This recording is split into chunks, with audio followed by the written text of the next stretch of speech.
এই সংসদ মানুক আর না মানুক, গণভোটের রায় আমরা বাস্তবায়ন করব, আদায় করে ছাড়বো ইনশাআল্লাহ। মদ জায়গায় থাকবে আর শুধু বোতল পরিবর্তন করা হবে, এটা আমরা চাই। তারা ব্যক্তির এবং লিঙ্গের পরিবর্তন করার জন্য এই যুদ্ধ করে নাই, লড়াই করে নাই। এই সংসদ যদি মজলুম জনগণের দুঃখ না বুঝে, তাইলে কোন দিনের কোন সংসদ বুঝবে? নালায় নর্দমায় ফেলে দিয়েছিল, এখন সেই নর্দমা থেকে এইটাকে তুলে আনতে চায় কারা? এ প্রজন্ম যখন জেগে উঠে, তখন মাসের পর মাস আর বছরের পর বছর আন্দোলন করার প্রয়োজন হয় না। রক্ত মূল্য, জীবন মূল্য, জেল মূল্য, যত মূল্য দিতে হয়, ফ্যাসিবাদকে আর আমরা ফিরে আসতে দিব না ইনশাআল্লাহ।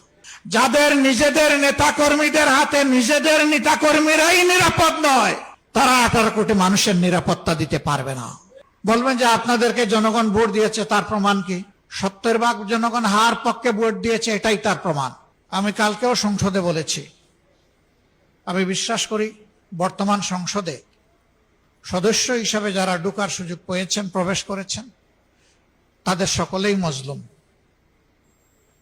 এর মধ্যে কেউ জেল কেটেছেন, এর মধ্যে কেউ কুখ্যাত আয়না করেছিলেন, এর মধ্যে কেউ ফাঁসির মঞ্চ থেকে ফিরে এসেছেন, আবার এর মধ্যে কেউ নির্বাসন থেকেও দেশে ফিরে এসেছে।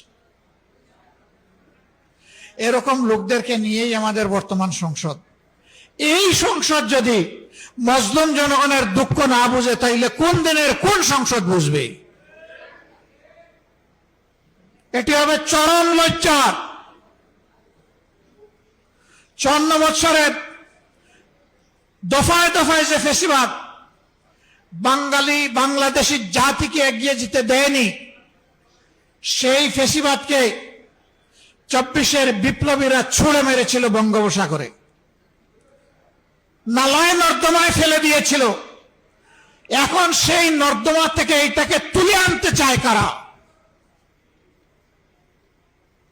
মনে রাখা দরকার, এই প্রজন্ম প্রমাণ করে দিয়েছে, এই প্রজন্ম যখন জেগে উঠে, তখন মাসের পর মাস আর বছরের পর বছর আন্দোলন করার প্রয়োজন হয় না।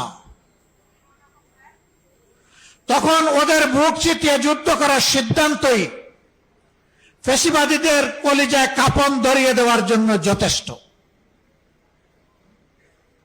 আমরা বিশ্বাস করি এই প্রজন্ম যথাযথভাবে ফ্যাসিবাদের বিরুদ্ধে এখনো তাদের অবস্থান স্পষ্ট।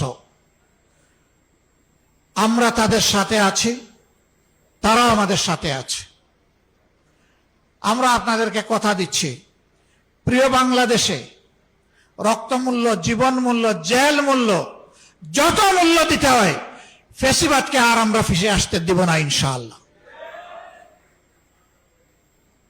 এবং এই লড়াই কোনো দলের জন্য নয়, গোষ্ঠীর জন্য নয়, ব্যক্তির জন্য নয়।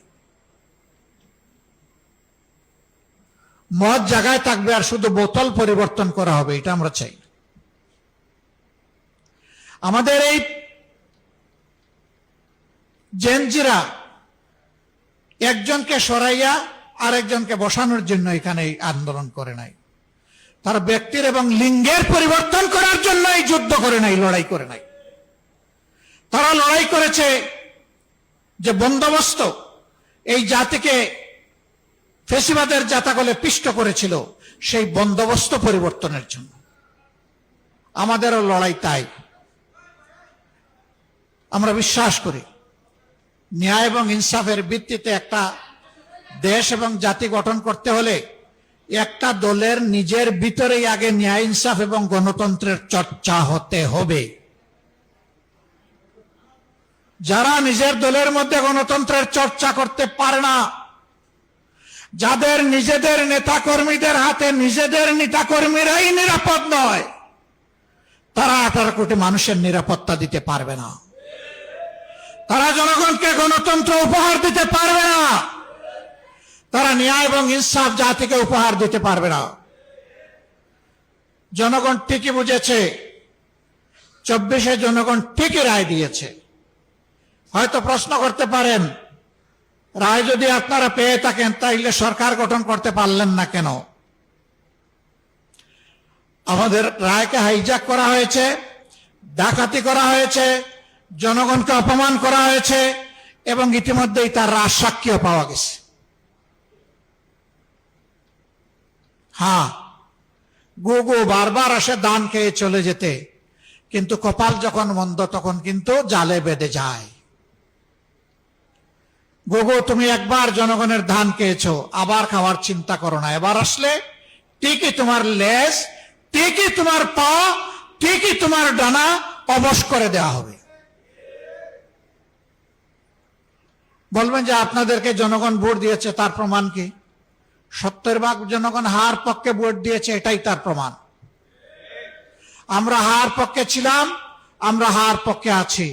আমরা জনগণের সুপ্রিম উইলে আমরা সম্মান দেখিয়েছি, আমরা দেখিয়ে যাব। এই সংসদ মানুক আর না মানুক, গণভোটের রায় আমরা বাস্তবায়ন করব, আদায় করে ছাড়বো ইনশাআল্লাহ। অতীতের রেকর্ড এই বাংলাদেশে আছে। কেয়ারটেকার সহজে আসে নাই। ওই রকমই আমাদের আনা বিল ফেলে দেওয়া হয়েছিল। আমরা বলেছিলাম, চেয়েছিলাম সংসদে প্রতিকার, দিয়ে দিলেন আমাদেরকে জনগণের কাছে ফিরিয়ে। আমরা জনগণকে নিয়েই দাবি আদায় করব, এবং দাবি আদায় হয়েছে। এবারও আমরা চেয়েছিলাম সংসদের ভিতরে ইতিবাচক গঠনমূলক বিতর্কের মধ্য দিয়ে তার অবসান হোক, জনগণের আকাঙ্ক্ষার প্রতিফলন হোক। না, এই সংসদ আমাদের আকাঙ্ক্ষাকে উপলব্ধি করতে, সম্মান করতে ব্যর্থ হয়েছে। আমরা তাই বলেছি, জনগণের রায়